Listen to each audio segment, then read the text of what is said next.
Hello guys, welcome to my daily blog. দেখো আজকে কি পরিমাণে রোদ উঠেছে। রোদের জন্য আকাশটা ঝলমল করছে আর গরমও পড়েছে প্রচণ্ড। এতদিন বৃষ্টির জন্য গরমটা এত বোঝা যায়নি, কিন্তু এখন যে পরিমাণে রোদ উঠেছে, এখন আমি সকাল সকাল একটুখানি দইয়ের শরবত বানিয়ে নিয়েছিলাম। প্রচণ্ড গরম লাগছিল, তার জন্য শরীরটাকে ঠান্ডা করার জন্য একটু শরবত খেয়ে নিলাম। তারপর চলে গেলাম ছাদে। মেথিগুলিকে ধুয়ে দিয়েছি, এগুলিকে রোদে শুকাবো, শুকিয়ে পাউডার করব।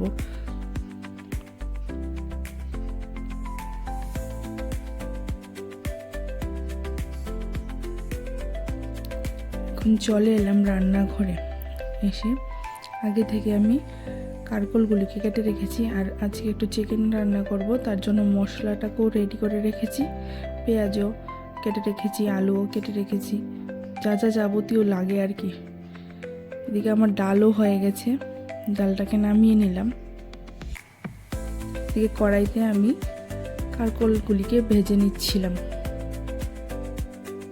ভাজা হয়ে গেছে মোটামুটি, এখন নামিয়ে নেব।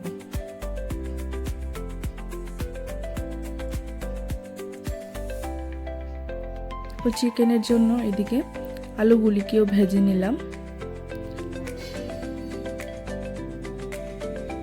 আলুগুলিকে লাল লাল করে ভাজলে খেতে বেশ ভালো লাগে। এখন আমি চিকেনটা ফোড়ন দিয়ে দিচ্ছি।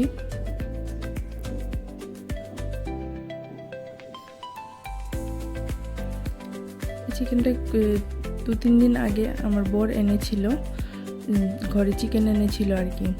তো সেখান থেকে আমি কিছু সলিড পিস রেখে দিয়েছিলাম। সলিড পিসগুলো চিকেনের মধ্যে দিলে একসাথে খেতে ভালো লাগে না, তার জন্য আলাদা করে রেখে দিয়েছি।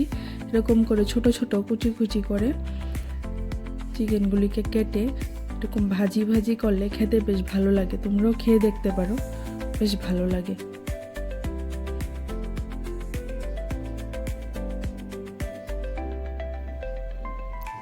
এখন আমি মশলাটাকে দিয়ে ভালো করে কষিয়ে নেব।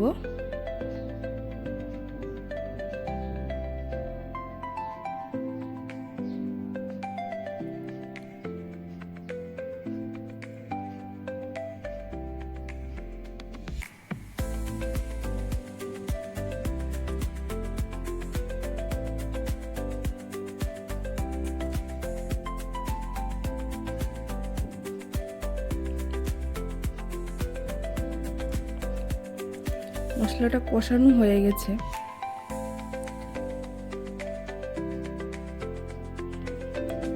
এখন আমি চিকেনটাকে দিয়ে দেব।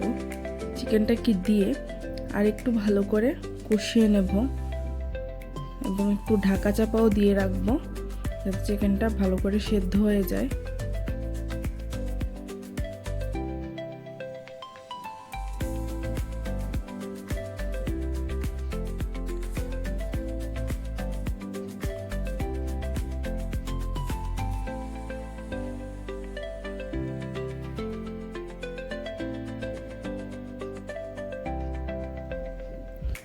আমি পেঁয়াজ কয়েকটা ডুমো ডুমো করে কেটে রেখেছিলাম, এগুলিকে চিকেনে দিয়ে দিয়েছি। এরকম করে পেঁয়াজ দিলে চিকেনটা বেশ খেতে ভালো লাগে, তার জন্য একটু দিয়ে দিলাম।